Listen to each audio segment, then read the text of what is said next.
म्हजें नांव ट्रिफा रॉड्रिगीज आनी हांव गांवांत वाडे सांगे गोंयचें. आयज हांव तुमच्या मुखार म्हजी कविता सादर करतां. कविताचें नांव जावन आसा उगडास येता म्हाका म्हज्या इस्कॉलाचो. सदांच म्हाका चड हुस्को म्हज्या इस्कॉलाचो. सकाळीं उठून तोंड धुवन कोट मारता हांव शाळेचो. कपडे घालून इस्कॉलाचे बॅग घेवन रस्तो धरता हांव बसीचो. भुरग्यांक पळोवन गूड मॉर्निंग म्हणटच तोंडार हांसो येता खोशयेचो. कोरोना व्हायरस येवन सगळ्यांची लायल्या वाट. लोकांक काम धंदो तशेंच आमकां भुरग्यांक इस्कॉल ना.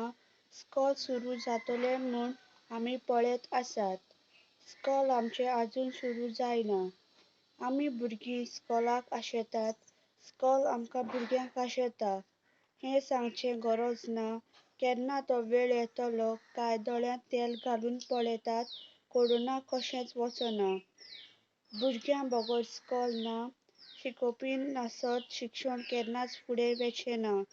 भुरगीं नासत क्लासींत बंक आसत कसलोच तांचो फायदो आसचो ना.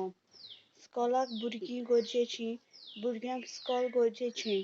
विसरूंक फावना.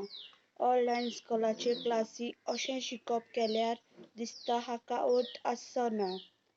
सोबीत सुंदर आमचें गार्डन. भुरग्यां बगर तांकां सोबाय ना.